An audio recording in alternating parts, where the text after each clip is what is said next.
Hablaré a continuación de los antecedentes de nuestro trabajo y de dónde surgen los datos que utilizamos. Los agrónomos apuntan a mejorar, como decía, la productividad de los diferentes cultivos. En el caso particular del trigo, aquí las espigas son las que contienen el grano que finalmente, bueno, después se procesa para hacer harina y otras aplicaciones.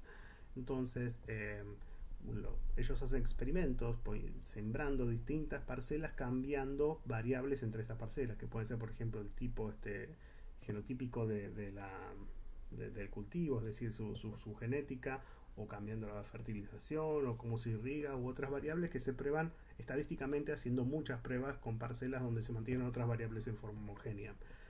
Como imaginan, después de que pasa todo su periodo de crecimiento, esto debe ser cosechado y contado con mucha precisión cuál es la masa de estos granos. Esto creo que se dice el rinde. Esto se hace, como ven, en pequeñas superficies.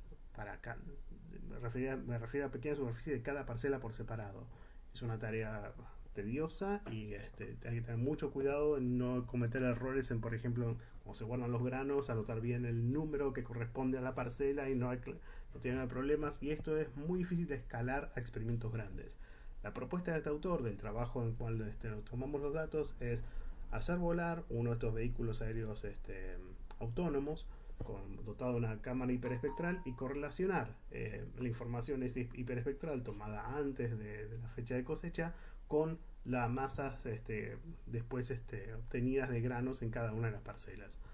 Se aprovecha de que que se puede utilizar uno de estos sensores hiperespectrales difícilmente obtenibles en satélites, pero en particular el volar bajo, o sea, estar bastante más cerca que un satélite, permite tener muchos píxeles por parcela y entonces tener una buena reproducibilidad de la variancia dentro de la parcela. Lo que ellos hacen es entrenar un modelo en base a estas imágenes hiperespectrales en función del rinde, y ya vamos a volver sobre el dataset.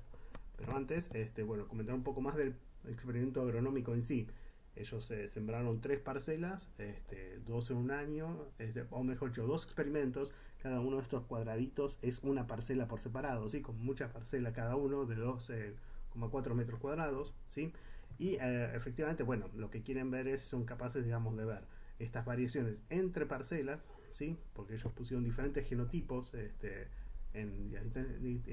las distintas parcelas, pero además con la cantidad de píxeles que tenemos dentro de cada parcela, vieron también la capacidad de ver variaciones intraparcela. ¿Sí? La distribución de rindes en el suelo no siempre es homogénea, algunos suelos están más altos que otros, entonces algunos concentran más humedad que otros, y bueno, esas cosas son posibles de analizar inclusive dentro de cada una de estas pequeñas parcelitas experimentales. El conjunto de datos entonces que generaron fueron unas imágenes hiperespectrales de cada una de estas parcelas de este tamaño de píxeles, tomadas 15 días antes de la cosecha. Y una vez que se hizo la cosecha, bueno, tenemos la columna de datos del rinde que ellos obtuvieron. Pasemos a hablar un poco de las imágenes. ¿Sí? Se obtuvieron con esta cámara comercial que ve todo el espectro visible y un poco del infrarrojo cercano. Se dividen en forma homogénea esas bandas con un ancho de 2 nanómetros, lo que da una cantidad de 240 bandas. De estas no se conservan todas. Los investigadores quitaron las bandas, las mismas que afectan a los sensores multiespectrales o satélites. Las que están afectadas por la absorción atmosférica de las moléculas de oxígeno y de agua, para tratar de ver si podían hacer algunas correlaciones.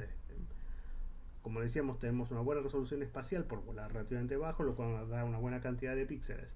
Aún así, esto fue insuficiente para determinar qué píxeles correspondían a lo que efectivamente aporta a la masa que se pone en el grano, que es la biomasa de la planta.